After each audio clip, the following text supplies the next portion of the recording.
Kasus pelecehan seksual di lembaga pendidikan kembali terulang. Kini sebuah lembaga pendidikan yang diklaim sebagai pesantren kembali memakan korban.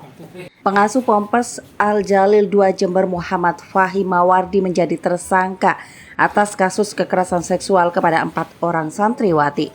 Belakangan diketahui ternyata Ponpes yang berlokasi di Desa Mangaran, Kecamatan Ajung, Kabupaten Jember itu ternyata tidak memiliki izin operasional. Hal itu disampaikan oleh Kasih Pendidikan Dinia dan Ponpes pada Kemenak Jember Edi Sucipto Senin 16 Januari 2023 lalu. Maraknya kasus kekerasan seksual di lembaga pendidikan yang mengatasnamakan diri sebagai pesantren membuat orang tua was-was jika anaknya salah masuk pesantren. Untuk menjawab keresahan tersebut, Tada Today TV menemui 2 tokoh dari 2 organisasi masyarakat Islam terbesar, yakni Nahdlatul Ulama dan Muhammadiyah. Pertama, Tada Today TV menemui Wakil Ketua Lembaga Dakwah Nahdlatul Ulama atau LDNU Jawa Timur, Prof. M. Nur Harisudin, yang juga Dekan Fakultas Syariah UIN Kiai Haji Ahmad Siddiq Jember. Tada Today TV menemui Prof. Haris di ruang kerjanya Jumat sore 20 Januari 2023. Kepada Tada Today TV, Prof. Haris menyampaikan hal-hal yang perlu diperhatikan bagi para orang tua yang akan menitipkan putra-putrinya ke pesantren. Pertama, pesantren yang baik menurutnya adalah pesantren yang memenuhi dan mematuhi kriteria sebagaimana diamanatkan dalam Undang-Undang Nomor 18 Tahun 2019 tentang pesantren. Secara sederhana, pesantren yang baik adalah pesantren yang terbuka, yakni hadir sebagai lembaga yang aksesibel dan transparan bagi masyarakat maupun pemerintah, sehingga segala proses pendidikan yang diselenggarakan oleh pesantren dapat dipantau secara bersama-sama. Para orang tua bisa mengetahui secara pasti putra-putrinya sedang belajar apa dan kepada siapa. Apa yang dilakukan di situ. Tuanya bisa melihat santrinya belajar apa, kepada siapa, ada laporannya gitu kan. Bukan hanya orang tuanya yang bisa mengakses, pemerintah juga bisa mengakses ke situ apa yang dilakukan di situ. Ini accessible, jadi bisa diakses oleh semua orang, dan terbuka. Masa mau mengajarkan kebaikan harus ditutup-tutupi? Pastinya terbuka lah. Nanti orang akan ngecek sing diajarkan ini apa. Nah, makanya para wali santri jangan takut ya untuk di pesantren, tetapi catatannya tadi, tanyakan kepada Kemenak, tanyakan kepada pengurus NU, tanyakan kepada pengurus Muhammadiyah, ormas-ormas, tanya pesantren-pesantren yang benar-benar pesantren sesuai dengan undang-undang, sesuai dengan visi prinsip penyelenggaraan pesantren berdasarkan kemaslahatan, sesuai dengan prinsip-prinsip yang lain bisa diakses oleh masyarakat ya, terbuka untuk umum. Ini yang harus kita kembangkan. Jadi jangan berhenti kepada pesantren, karena dalam perkembangannya pesantren itu ada orang yang mengatasnamakan pesantren, ada orang yang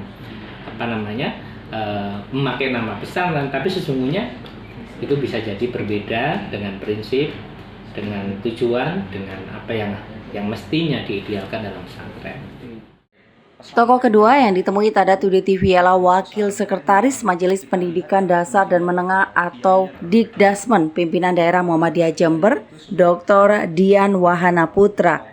Tada Today TV menemui Dr. Dian pada Sabtu siang 21 Januari 2023 di kantor PDM Jember di Jalan Bondoyudo nomor 7 Kelurahan Jember Lor, Kecamatan Patrang. Dr. Dian mengatakan pesantren yang baik dan layak dijadikan tempat untuk menimpa diri dapat dilihat dari 2 hal. Pertama, kata kunci pesantren adalah kiai. Menurutnya, sebelum menitipkan putra-putrinya, orang tua perlu melihat dan mengenali kiai yang menjadi pengasuh pondok tersebut. Sosok kiai yang baik adalah kiai yang bukan hanya mentransfer ilmu melalui kata-kata, tetapi juga mampu memberikan contoh nyata dalam kehidupan sehari-hari. Kedua, menilai apakah pesantren layak dan baik menurutnya dapat dikembalikan pada definisi ruang lingkup fungsi pesantren dalam Undang-Undang Pesantren Pasal 4. Ruang lingkup fungsi pesantren terdapat 3 hal, yakni fungsi pendidikan, dakwah, dan pemberdayaan masyarakat. Tentu kita lihat pesantren yang baik itu adalah pesantren yang kita lihat kata kuncinya pada kiainya terlebih dahulu. Mengapa? Karena kiai itu sebagai tokoh, sehingga dia itu menjadi kunci, key figure. Nah, itu yang pertama. Bagaimana untuk kita bisa menilai bahwa kiai itu baik? Tentu kita lihat dari kiai tidak hanya sekedar transfer knowledge, tidak hanya sekedar transfer ilmu kepada santri, tetapi juga kita lihat kiai itu sebagai sumber nilai, transfer of value-nya kepada santri.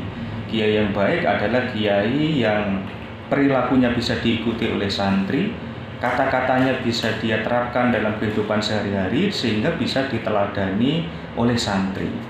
Kemudian yang kedua, pesantren yang baik tentu adalah pesantren yang kita kembalikan pada pasal 4 Undang-Undang Nomor 18 Tahun 2019 tentang pesantren. Di situ meniscayakan fungsi pesantren ada 3. Yang pertama, pesantren berfungsi sebagai lembaga pendidikan, kemudian yang kedua fungsi dakwah, dan yang ketiga adalah fungsi pemberdayaan masyarakat. Jadi pesantren itu harus bisa mengedukasi masyarakat, selain juga mengedukasi santri sebagai fungsi pendidikan. Pesantren juga harus berfungsi sebagai institusi dakwah, yakni mendakwahkan Islam dengan cara yang rahmatan lil alamin. Kemudian yang ketiga adalah pesantren berfungsi sebagai pemberdayaan masyarakat. Itu 2 hal yang saya kira penting untuk dijadikan sebagai pijakan ya, memilih pesantren yang recommended. Laporan Andi Saputra, Tada Today TV, Jember.